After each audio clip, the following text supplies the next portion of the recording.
अन्यथा हम अपनी शक्तियों से सदैव वंचित ही रहेंगे और युद्ध में कभी भी असुरों का सामना नहीं कर पाएंगे। हे देवराज, ऋषि दुर्वासा के श्राप से सभी देवतागण जीवन मृत्यु के काल चक्र में बंध चुके हैं। इस काल चक्र एवं श्राप से मुक्त होने के लिए अब केवल एक ही मार्ग शेष है और वो है समुद्र मंथन।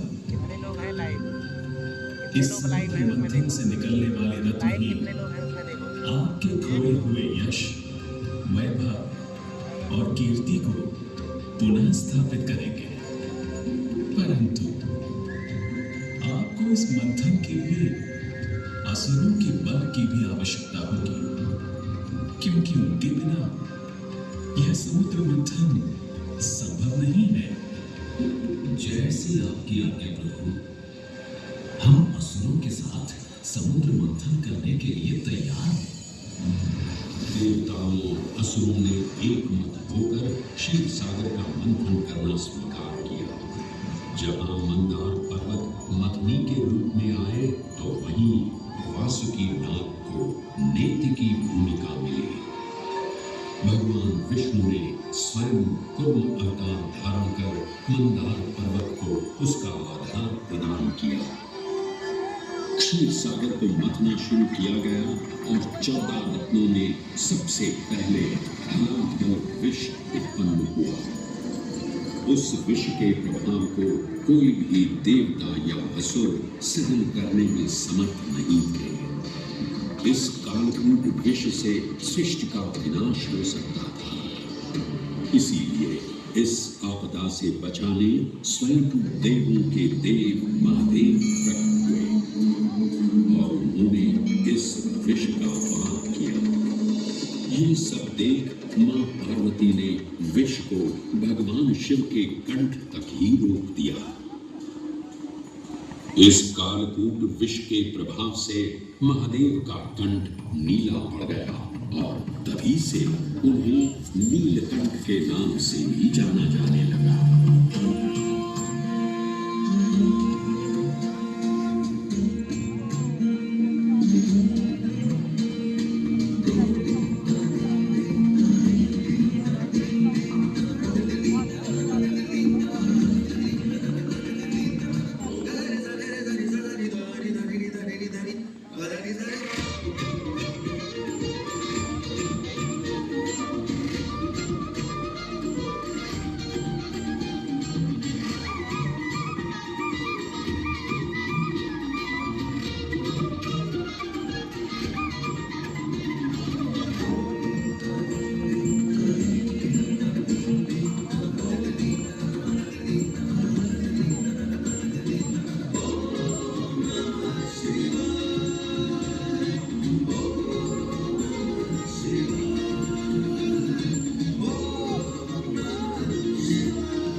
हलाहल के पश्चात समुद्र की गहराइयों से मां लक्ष्मी का आगमन हुआ, जिन्हें भगवान विष्णु ने वरण करके अपनी अर्धांगिनी बना लिया।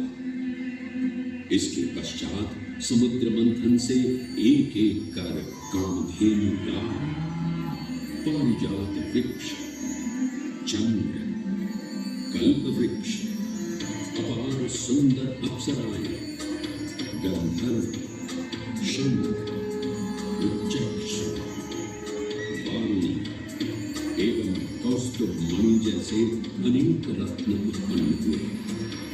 लेकिन सभी को जिस रत्न की सबसे अधिक प्रतीक्षा थी, उस रत्न का निकलना अभी बाकी था। अंततः आयुर्वेद के देव धन्वंतरी अपने हाथ में अमृत कुंभ लिए प्रकट हुए। अमृत कुंभ पाने की लालसा ने सुरों और असुरों के मध्य एक घमासान युद्ध आरंभ हो गया।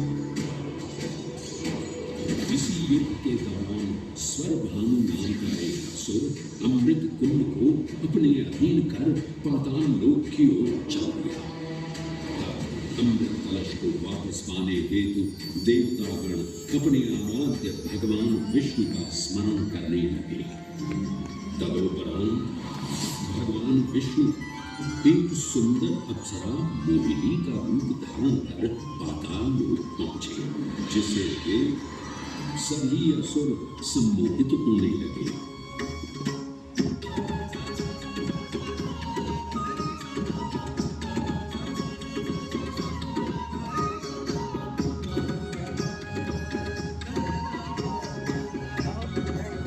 कितने लोग लाइव आए थे? को लोग आए थे कि नहीं लाइव?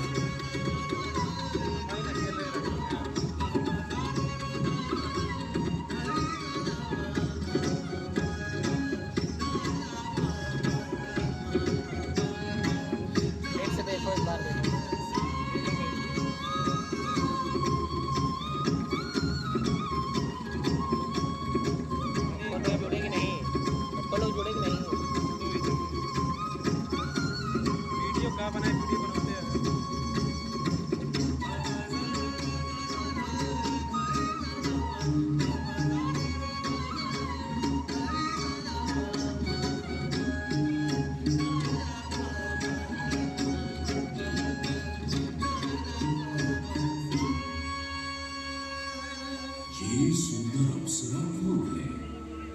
ये कहां से आई है? इसने तो मेरा मन ही ऐसे मोह उनके लिया। पास जाके कह दो नोट नियर पे कराना हो आ जाएंगे। इसे तो मैं ही लेकर रहूंगा। इस सुंदर अप्सरा ने तो हम सबको सम्मोहित कर लिया है। हे सुंदर, तुम कौन हो और यहाँ क्यों आई हो? हे असुरराज, मैं मोहिनी हूँ और आप ये समझ लीजिए कि मैं आप ही की सहायता हेतु यहाँ पर आई हूँ। हमारी सहायता हेतु? परंतु वो कैसे सुंदरी? मैं आपको ये ज्ञात कराने आई हूँ कि अमृत की असली शक्ति और गुण तो कलश के तल में विद्यमान है, जबकि ऊपर तो केवल जल मात्र है, जिसके ग्रहण करने से ज्यादा कोई लाभ न होगा। आप सभी इस अमृत को देवताओं के साथ बांट लीजिए। आखिर आप सभी ऋषि कश्यप के ही तो पुत्र हैं। देवताओं के साथ अमृत बांटने से एक तो आपका वैभव बढ़ेगा और दूसरा जो अमृत का फलदायक भाग है उसे आप ही ग्रहण कर सकेंगे। हे मनमोहिनी, तुम सत्य ही कह रही हो। परंतु अगर हमने ये अमृत कलश देवताओं को दे दिया तो क्या पता वे सारा अमृत स्वयं ही ग्रहण कर लें और हम सभी असुर इससे वंचित ही रह जाएंगे। आप निश्चित रहिए, ऐसा कदापि नहीं होगा। मैं स्वयं ही सभी सुरों और असुरों को अमृत पान करवाऊंगी और साथ ही साथ ये सुनिश्चित भी करूंगी कि अमृत का फलदायक भाग आप सभी को ही प्राप्त हो। बस फिर क्या था, भगवान विष्णु की अपरंपार लीला आरंभ हुई। जहां एक ओर सभी देवतागण विराजे तो वहीं दूसरी ओर सभी असुर। मोहिनी रूप धारण भगवान विष्णु एक एक कर सभी देवताओं को अमृत पान करवाने लगे, जिससे वे पुनः अपनी शक्तियां प्राप्त कर सकें। परंतु स्वरभानु नाम का असुर जल्द ही भगवान विष्णु की ये चालाकी भांप गया और चुपचाप देवता वेश धारण कर उन्हीं के बीच में जाकर विराजमान हो गया। तब जैसे ही मोहिनी स्वरभानु को अमृतपान कराने हेतु अग्रसर हुई, ठीक उसी क्षण सूर्य एवं चंद्रमा स्वरभानु का असली रूप पहचान गए। ये ज्ञात होते ही भगवान विष्णु अपने मूल रूप में परिवर्तित हो गए और अपने सुदर्शन चक्र से स्वरभानु का सिर धड़ से कमल कर दिया। परंतु तब तक अमृत की 2 बूंदें स्वर भानु के कंठ से उतर चुकी थी, जिसके चलते वो अमरत्व प्राप्त कर चुका था। इस तरह स्वर भानु के कटे हुए सिर के भाग को राहु का नाम मिला और धड़ को केतु के नाम से जाना जाने लगा। माना जाता है कि प्रतिशोध की ज्वाला में ज्वलित राहु एवं केतु सूर्य एवं चंद्रमा पर ग्रहण लगाते हैं। इस प्रकार सूर्य और चंद्र पर ग्रहण लगना राहु और केतु का प्रतिशोध माना जाता है। भगवान विष्णु की ये लीला देख सभी असुर अचंभित हो उठे। इससे पहले कि वे कोई प्रतिक्रिया दे पाते, भगवान विष्णु के वाहन पक्षीराज गरुड़ ने शीघ्रता से अमृत कलश को उठा लिया और अपने साथ लेकर स्वर्गलोक की ओर चले। कहते हैं पक्षीराज की इस यात्रा के दौरान पृथ्वी पर 4 जगह अमृत की कुछ बूंदें छलक कर गिर पड़ी थी और इन बूंदों से उन नगरों की नदियों के पानी में अमृत जैसे गुण आ रहे थे। वे 4 स्थान हरिद्वार, प्रयाग, उज्जैन एवं नासिक है और यही कारण है कि इन 4 नगरों में कुंभ का पर्व मनाया जाता है। ऐसी भी मान्यता है कि एक दिव्य दिवस एक सांसारिक वर्ष के बराबर होता है और पक्षीराज गरुड़ की यात्रा में 12 दिन लगे थे। इसीलिए हर 12वें वर्ष में कुंभ पर्व मनाया जाता है।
आधा घंटा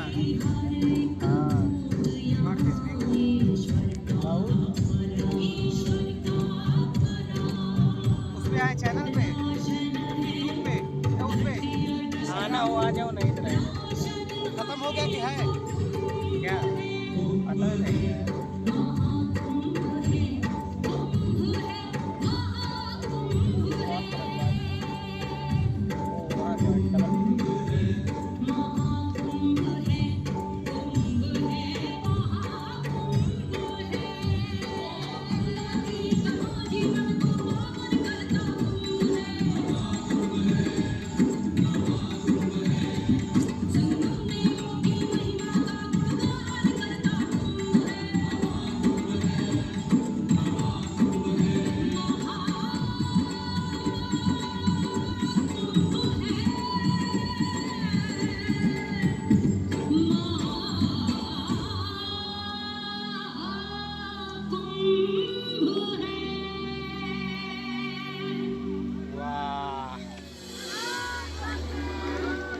ग्रहों के अनूठे संरेखण से सुनिश्चित होता ये कुंभ महापर्व प्रयाग की भूमि पर उसी नक्षत्र में आयोजित होता है जिस नक्षत्र में यहाँ अमृत की बूंदें गिरी थी। गणनाओं के अनुसार जब बृहस्पति वृषभ राशि में और सूर्य चंद्रमा मकर राशि चक्र में प्रवेश करते हैं तब प्रयागराज में कुंभ पर्व आयोजित किया जाता है। सनातन धर्म की प्राचीनतम धरोहर माना जाने वाला ये कुंभ पर्व भारत ही नहीं बल्कि विश्व भर से आए करोड़ों श्रद्धालुओं का स्वागत करता है। कुंभ पर्व केवल एक पर्व ही नहीं बल्कि एक तीर्थ का अवसर भी है। जहां लाखों करोड़ों श्रद्धालु कल्पवास के नियमों का पालन करते हैं। पौष पूर्णिमा से लेकर माघ पूर्णिमा तक चलने वाले कल्पवास के दौरान तीर्थालु सांसारिक सुखों को त्याग कर तपस्वी संतों की तरह कुटिया में रहते हैं। उनकी दिनचर्या ब्रह्म मुहूर्त में गंगा स्नान से शुरू हो संध्या वंदना और भजन कीर्तन जैसे आध्यात्मिक कार्यों के साथ रात्रि तक समाप्त होती है। श्रद्धालु दिन में केवल एक ही बार भोजन ग्रहण कर मानसिक रूप से धैर्य, अहिंसा और भक्ति भाव में लिप्त रहते हैं। ऐसी मान्यता है कि जो कल्पवासी मोक्ष की अभिलाषा लिए कुंभ पर्व में कल्पवास के नियमों का पालन करते हैं, उन्हें मोक्ष अवश्य ही प्राप्त होता है। पारंपरिक रूप से इस आध्यात्मिक पर्व की औपचारिक शुरुआत का श्रेय 8वीं शताब्दी के हिंदू दार्शनिक और संत आदि शंकराचार्य को दिया जाता है। उन्होंने न केवल 4 पवित्र मठों पुरी, श्रृंगेरी, द्वारका और बद्रीनाथ की स्थापना की थी, बल्कि सन्यासी परंपरा को जीवित रखने हेतु 10 सन्यासी व्यवस्था का गठन भी किया था, जिसके अंतर्गत निर्वाणी, अटल, निरंजनी, आनंद, जूना, आवाहन और अग्निसात नामक